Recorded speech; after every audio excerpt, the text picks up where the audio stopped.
BN9 TV Telugu news ఛానల్కు స్వాగతం. కాకినాడ జిల్లా కాకినాడ పట్టణం. కాకినాడ పట్టణంలోని 12 వార్డుల నివాసం ఉన్నటువంటి మత్స్యకార కుటుంబీకుడు 16 సంవత్సరాల సాయి కిరణ్ అనే కుర్రవానికి గుండె సంబంధ రోగాలతో బాధపడుతున్న నేపథ్యంలో BN9 టీవీని ఆశ్రయించడం జరిగింది. ఈ నేపథ్యంలో BN9 టీవీ వెళ్ళి ఆ కుటుంబ పరిస్థితిని చూసి చలించిపోయింది. ఈ సందర్భంగా ఆ బాలుడు మరియు వారి తల్లిదండ్రులు అదేవిధంగా ఆ వీధిలో నివాసం ఉన్నటువంటి మహిళలు పెద్ద ఎత్తున ప్రభుత్వం మరియు ముఖ్యమంత్రి చంద్రబాబు నాయుడు గారు ఆ అబ్బాయిని ఆదుకోవాలని కోరారు. ప్రస్తుతం మనం కాకినాడలోని 12వ వార్డులో ఉన్న గణేష్ నగర్లో ఉన్నాం. ఈరోజు BN9 టీవీ ఇక్కడికి విచ్చేసిన సందర్భం ఏమిటంటే, ఈ వీధిలో మత్స్యకార కుటుంబానికి చెందినటువంటి అతి దైన్య స్థితిలో ఉన్నటువంటి సాయి కిరణ్ అనే 16 సంవత్సరాల నవయువకునికి ఒక విశేషమైన రోగంతో పోరాడుతున్న నేపథ్యం. ఆయనకు పుట్టుక నుండి కూడా గుండె పూర్తి పరిణామంలో పెరగనందువల్ల ఆయన వైద్యపరమైన పలు రకాల సమస్యలు ఎదుర్కొంటున్నారు. వారి ఆర్థిక పరిస్థితి కడు దీనావసరం నేపథ్యంలో సానుభూతితో ఆ వార్డులో ఉన్న ప్రతి ఒక్కరు కూడా నెలవారీ చందాలు వేసుకొని ఆయనకు వైద్య సౌకర్యాలు అందిస్తున్నారు. ఈ నేపథ్యంలో అక్కడ ఉండే మహిళలు కొంతమంది ఈ సమస్యను ప్రభుత్వ దృష్టికి తీసుకొచ్చేందుకు BN9 టీవీ ఆశ్రయం జరిగింది. ఈ విషయమై ఈరోజు BN9 టీవీ ఇక్కడ చేరుకొని ఆ బాలుడికి సంబంధించిన విషయాలను వివరాలను స్థానిక ప్రజల ద్వారా మేము ముందుంచుతున్నాం. ఇప్పుడు మనకి ప్రముఖ TDP నేత దుర్గ మన ముందున్నారు. ఈ సమస్యపై ఆవిడ 3 ముక్కలు ప్రజలు వివరిస్తారు. నమస్తే దుర్గ మేడం గారు, ఏంటి ఈ సమస్యపై మీరు చొరవ తీసుకున్నారు, చాలా చొరవ తీసుకున్నారు. మరి ఏ విధంగా మీరు ఈ దైన్యవసన కుర్రాడు గురించి ఏం మీరు కోరుకుంటున్నారు?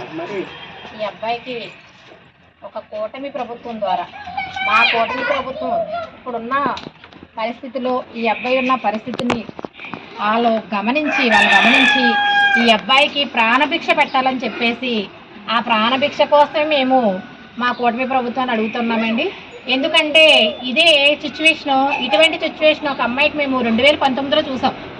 2019లో సీఎం గారైన చంద్రబాబు నాయుడు గారు వెంటనే స్పందించి 10 లక్షలు చెక్ ఇచ్చి అమ్మాయికి నిమ్స్ హాస్పిటల్లో ఆపరేషన్ కూడా చేయించారండి. ఆ ఫొటోస్, ఆయన ఇచ్చిన చెక్ డీటెయిల్స్ కూడా నా దగ్గర ఉన్నాయి. మళ్ళీ ఇటువంటి అబ్బాయికి, చిన్న వయసు అబ్బాయి 16 సంవత్సరాలు అంటే చాలా దారుణమైన పరిస్థితుల్లో ఉన్నాడు. కాబట్టి ఈ అబ్బాయికి అయితే మాత్రం ప్రాణభిక్ష పెట్టాలని చెప్పేసి మా చంద్రబాబు నాయుడు గారిని, అలాగే మా పవన్ కళ్యాణ్ గారిని, నారా లోకేష్ గారిని, ఇక్కడ ఉన్నటువంటి మా గౌరవ ఎమ్మెల్యే గారు కొండబాబు గారిని, మా ఎంపీ గారిని, సానా సతీష్ బాబు గారిని కూడా మా మహిళలందరం కూడా అడిగి కోరి ప్రార్థిస్తున్నామండి. ఎందుకంటే ఈ మహిళలందరం కలిపి ఈ అబ్బాయికి నెల కింద మేము డబ్బులు వేసుకోగలుగుతాం, కానీ అబ్బాయి లైఫ్ మీద ఎవరు తేలేము.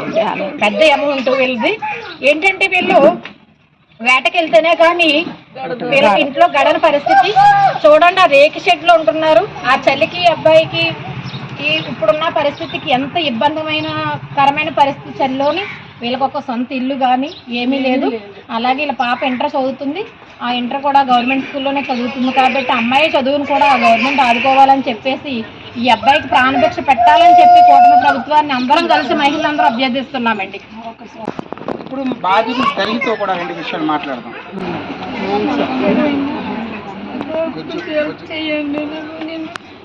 కొంచెం గట్టిగా మాట్లాడు, కొంచెం గట్టిగా. ఆవిడకి ఆనంద కోపు లేదు. బాగుంటే చాలా చాలా తిండి కదా, ఆటకెళ్తాడు, డబ్బులు తెస్తాడు, లేదంటే తాగేస్తాడు. 4 నెలలు 5 నెలలు కానీ పడుతున్నాం.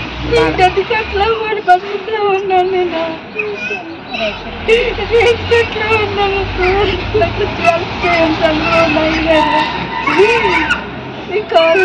నీ కాలు వాడాలంటే అడుగుతాను.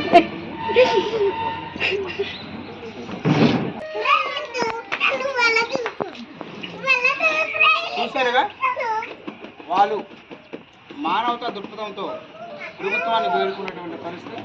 అందరూ చేసేసి కూటమి ప్రభుత్వాన్ని తప్పకుండా ప్రభుత్వం ఆడుకుంటుంది మేము అందరం ఆశిస్తున్నట్టుగా మహిళలు చెబుతున్నారు. BN9 టీవీ కూడాను తప్పకుండా మీ విజ్ఞప్తిని ప్రభుత్వం మన్నించి వారికి తగిన సహకారం తీసుకొని ఆశిస్తున్నాం.